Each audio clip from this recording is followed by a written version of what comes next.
Everyone, good evening and welcome back to my new video. तो शाम का वक्त है, सैटरडे का दिन है और इससे पहले वाले व्लॉग में मैंने आपको बताया था ना कि हस्बैंड गए हैं हरी सब्ज़ी लेने के लिए, क्योंकि उनका बहुत ज़्यादा मन हो रहा था साग खाने का।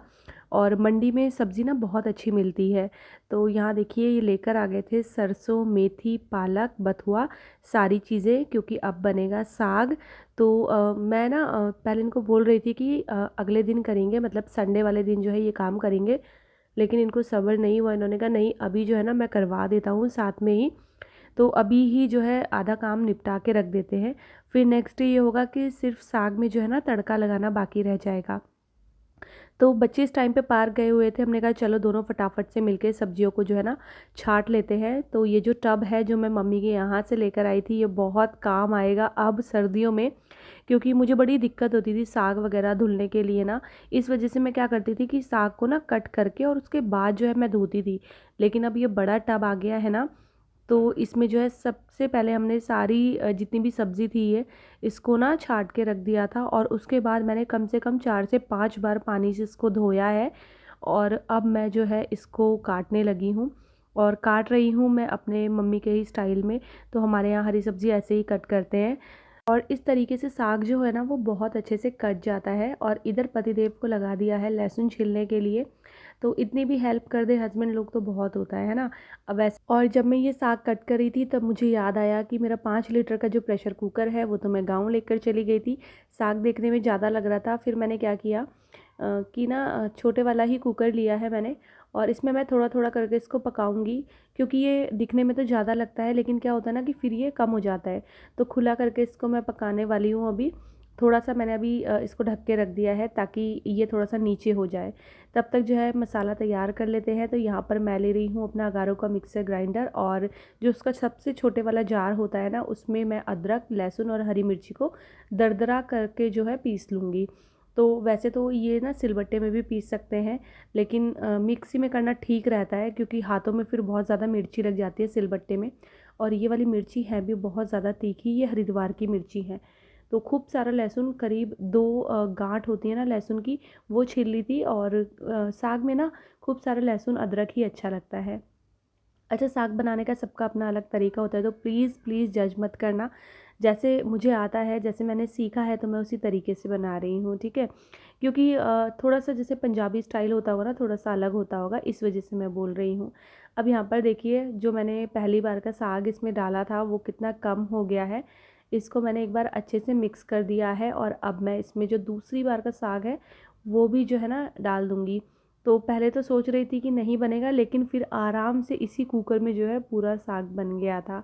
और साग जितना बासी होता है ना उतना ही ज़्यादा टेस्टी लगता है।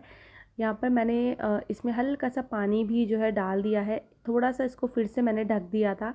और अब मैं इसमें ऐड करूँगी जो भी कूट के मैंने रखा था, लहसुन, अदरक, हरी मिर्ची, सारी चीज़ों को जो है मैंने इसी में ही मिक्स कर दिया है। और अब इसी टाइम पे बाकी के जो मसाले होते हैं, नमक, मिर्च, हल्दी पाउडर, सारी चीज़ें जो है मैं इसमें ही मिक्स कर दूँगी। और फिर इसको सीटी लगाएंगे, करीब 6 से 7 सीटी जो है मैंने आने दी थी। अभी क्या है ना कि नया नया साग आ रहा है, तो जो उसकी पत्तियां होती है ना वो बहुत ज़्यादा कोमल पत्ती होती है, सॉफ्ट, तो साग बहुत टेस्टी बनता है। तो देखिए मैंने तो यहाँ पर सारे ही मसाले इसमें ऐड कर दिए हैं, जो भी हमारे इंडियन मसाले होते हैं वो। और अब जो है इसको ढक देंगे, मतलब कि इसको सीटी आने देंगे। और ये चीज़ अच्छी थी कि इन्होंने हेल्प करा दी थी, तो मेरा काम जो है रात को ही निपट गया था। क्योंकि ये था कि नेक्स्ट डे लंच में हम लोग मक्के की रोटी और सरसों का साग खाएंगे। तो ये देखिए 6 से 7 सीटी के बाद साग बहुत अच्छे से गल गया था। मैंने इसको, करछी होती है ना जो, उसी से ही अच्छे से घोट दिया है। अब मैं इसमें ऐड करूँगी करीब 2 चम्मच मक्की का आटा। और मक्की का आटा ऐड करने के बाद इसको अच्छे से घोटेंगे।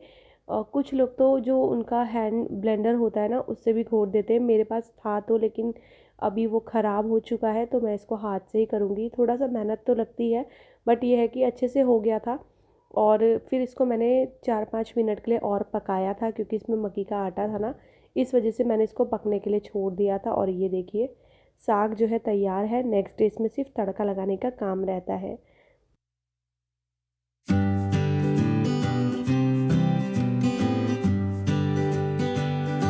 यहाँ पर मैं आप लोगों से मिल रही हूँ नेक्स्ट डे मॉर्निंग, मतलब कि ये आज सुबह का वक्त है। और कल मैंने ये ब्लैंकेट दिखाई थी तो कमेंट आया था कि दीदी ये ब्लैंकेट जो है गंदा हो रहा है। तो जी नहीं, ये गंदा नहीं है, इसका कलर ही ऐसा हो गया है। ये ब्लैंकेट आज का नहीं है, इस ब्लैंकेट को भी 13 साल हो गए हैं। जितने साल मेरी शादी को हो गए हैं ना, उतने ही साल इस ब्लैंकेट को हो गए हैं। और मैं तो हमेशा ही क्या करती हूँ, जैसे सर्दी जाती है ना, तो उस टाइम पे ही सारे चीज़ों को ड्राई क्लीन करवा के रख देती हूँ। तो ये ब्लैंकेट भी मैंने जो है ड्राई क्लीन करा के ही रखा था, लेकिन वही है, अब इतना साल हो गए हैं कि इसका कलर बहुत अजीब सा हो गया है। तो फिर मैंने सोचा चलो आज जो है इसके ऊपर कवर चढ़ा देते हैं। ये कवर मैंने पिछले साल ही लिए थे सर्दियों में, और ये ना मैं हरिद्वार से ख़रीद के लेकर आई थी। तो कवर इतने अच्छे ना, ये सॉफ्ट ब्लैंकेट के ऊपर चढ़ा दो, अब पूरी सर्दी ये ब्लैंकेट ही जो है काम में आएंगे। रज़ाई निकालने की ज़रूरत बहुत ज़्यादा नहीं पड़ती है। हाँ, बहुत ज़्यादा ही ठंड हो गई फिर ज़रूरत पड़ेगी। तो कवर लगा के ना ब्लैंकेट अच्छा भी लग रहा था। और यहाँ पर देखिए अभी जो है मैं बच्चों का रूम ठीक ठाक कर दूँगी। आज मुझे जो कुशन कवर है वो भी चेंज करने थे, क्योंकि मैंने वो कुशन कवर जो है ना वो दिवाली से लगाए हुए थे। तो सोच तो मैं बहुत ही दिनों से रही थी कि इनको जो है वॉश करना है, वॉश करना है। तो फिर आज का चलो फाइनली जो है ना इनको चेंज कर ही देते हैं। तो मेरे वो जो पुराने वाले कुशन कवर हैं वही मैं लगाऊंगी इनमें।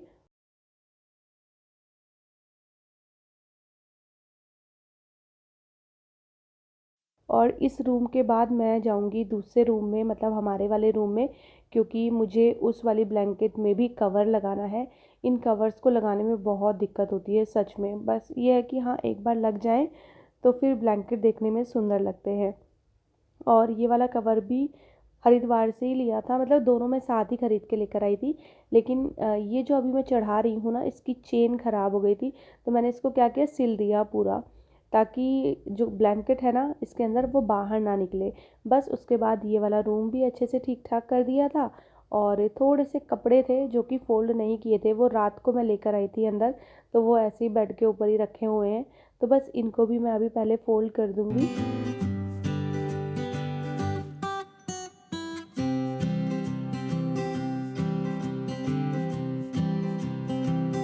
और जो मेरे कुशन कवर है ना वो थोड़े थोड़े से जो मेरी ब्लैंकेट का कवर है उससे मैच कर गए, तो सही लग रहा था, देखने में अच्छा लग रहा था। और अब तो थोड़े दिन बाद फिर ये जो बेडशीट है ये भी चेंज हो जाएगी, मतलब इनकी जगह पे मैं जो गर्म वाली बेडशीट है ना वो बिछा लूँगी। लेकिन उसके लिए अभी टाइम है, क्योंकि ठंड तो हो गई है लेकिन इतनी ज़्यादा भी नहीं हुई है कि अभी गर्म वाली जो बेडशीट है उसको बिछाने की ज़रूरत पड़े। खैर यहाँ देखिए मैंने जो है अपना थोड़े से जो कपड़े थे, बहुत ज़्यादा नहीं थे, 4-5 ही थे, इनको कर लिया है फ़ोल्ड। और उसके बाद फिर मैं करने लगी थी डस्टिंग। डस्टिंग करूँगी और फिर जो है मैं घर की सफाई करूँगी। अच्छा, बच्चे सुबह ही 7:30 बजे चले गए थे पार्क। और मैं बताऊँ आपको वो आए कितने बजे, 1:30 बजे घर। तो मतलब उनका ना मैच चल रहा था, सुबह ही निकल गए थे। कितना मैंने आवाज़ लगाई कि आ जाओ लंच कर लो, लेकिन कौन सुनता है। जब एक बार बच्चे खेलने में बिज़ी हो जाते तो फिर सुनते नहीं हैं। बीच में एक बार आए थे, अपने लिए फ्रूट्स वगैरह लेके चले गए थे सारे ही फ्रेंड्स लोग। तो मुझे भी टाइम मिल गया था कि चलो मैं अपनी जो सफाई वगैरह है वो अच्छे से कर लूँगी और फटाफट से हो जाएगी। तो बस देखिए यहाँ पर जो है सबसे पहले मैंने अच्छे से झाड़ू लगा लिया था सारे कमरे में, बालकनी में। और फिर मैं लगाऊंगी पोछा। और क्योंकि सुबह ही बच्चे निकल गए थे, सब लोग जल्दी ही उठ गए थे, तो ये है कि सुबह जल्दी उठ गए थे तो काम भी जो है अपना टाइम पे ही निपट गया था। और नाश्ते में पोहा बनाया था मैंने।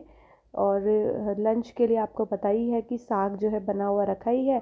तो उसमें जो है तड़का लगेगा और साथ में मैं मक्के की रोटी बनाऊंगी। और बच्चों के लिए मैंने जो दाल होती है ना, किसकी दाल बोलते हैं उसको, लोबिया की दाल, हाँ, लाल वाली लोबिया की जो दाल होती है उसको बॉईल करके रख दिया था। उसके मैं पराठे बनाऊंगी। और वो वाली दाल के स्वाल बनते हैं हमारे यहाँ, जो दिवाली आई थी अभी आपने देखा होगा। तो मेरे बच्चों को दाल के पराठे बहुत पसंद है।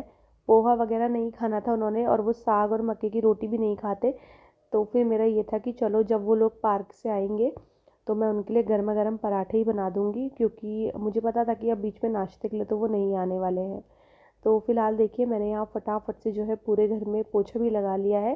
कारपेट नहीं उठाई थी मैंने, क्योंकि मुझे दिक्कत हो रही थी बार बार कारपेट उठा के जो है झाड़ू पोछा करने में, क्योंकि अभी मैंने 2-3 दिन पहले तो की ही थी। तो बस यहाँ पर मैंने बिना कारपेट उठाए क्लीनिंग कर ली थी।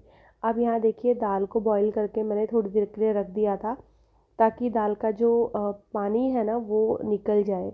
और इस दाल को ना थोड़ा सूखा सूखा सा ही पीसते हैं। मैंने इसमें 3 सीटी लगाई थी, अच्छे से बॉईल हो गई थी। उसके बाद मैंने इसको बस मिक्सी में पीस दिया है। वैसे इसको सिलबट्टे में पीसते हैं हमारे यहाँ, लेकिन अभी मैं इसको मिक्सी में ही पीस रही हूँ। और मैंने इसमें ना 2 से 3 हरी मिर्ची भी डाल दी थी, क्योंकि वंशिका ने बोला था कि मम्मा चटपटे से पराठे बनाना, वो वेदांश से पहले घर आ गई थी। और यहाँ पर देखिए अब मतलब ये सीधे लंच का ही काम हो रहा है। तो वो दाल यहाँ पर मैंने अच्छे से जो है पीस ली है, और उसके बाद इसमें जो भी ड्राई मसाले होते हैं ना वो मिक्स करेंगे। इस तरीके से ना आप चने की दाल के पराठे भी बना सकते हो, तो बहुत अच्छे लगते हैं चने की दाल के पराठे भी, सेम ऐसे ही। और हमारे यहाँ कुलथ की दाल, जिसे गैथ की दाल बोलते हैं, उसके पराठे भी बनते हैं, वो भी बहुत टेस्टी होते हैं। मतलब सर्दियों में ना बहुत सारे ऑप्शन होते हैं हमारे पास, क्योंकि गर्मियों में तो मन नहीं करता है पराठे खाने का, लेकिन सर्दियों में इसी तरीके की चीज़ों का मन करता है, और बच्चे भी खुश होकर खा लेते हैं, क्योंकि ये सारी ही चीज़ हेल्दी होती है। तो बस मैंने यहाँ पर देखिए सारे मसाले मिक्स कर लिए थे, दाल का अच्छा सा मिक्स जो है वो तैयार कर लिया है। और अब मैं इसके पराठे बनाऊँगी सिंपल से, क्योंकि वैसे इसकी पूरियाँ बनती हैं, वो भी टेस्टी होती है, लेकिन पूरियाँ ना बहुत ज़्यादा ही ऑयली हो जाती हैं। तो सिर्फ अभी दोनों बच्चों के लिए ही पराठे बनेंगे, क्योंकि हम लोगों के लिए तो आपको पता ही है क्या बनेगा। और उसकी रेसिपी मैं आप लोगों के साथ ना नेक्स्ट व्लॉग में शेयर करूँगी, जो व्लॉग मेरा इवनिंग के टाइम पे आएगा।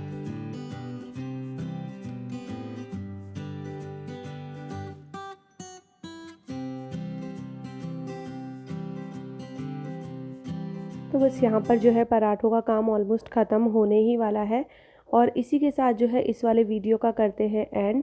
और आप लोगों से एक बात करनी है कि भाई जल्दी से जो है चैनल को भी आप सब्सक्राइब कर लो, क्योंकि बहुत सारे लोग हैं जो वीडियोस तो देखते हैं लेकिन चैनल को सब्सक्राइब नहीं किया है। और प्लीज़ प्लीज़ प्लीज़, अगर आपको वीडियो ज़रा सी भी पसंद आती है ना, तो प्लीज़ एक लाइक ज़रूर किया कीजिए। आपका एक एक लाइक हमें बहुत ज़्यादा मोटिवेट करता है। तो इसी के साथ जो है अपने इस वाले वीडियो का मैं करती हूँ एंड। तो ये था छोटा सा वीडियो, आपको कैसा लगा ज़रूर बताइएगा, और वीडियो पसंद आएगा तो चैनल को सब्सक्राइब कीजिएगा, वीडियोस को लाइक और शेयर करना ना भूलिएगा। मैं आपसे मिलती हूँ अपने अगले वीडियो के साथ, तब तक के लिए bye bye and take care.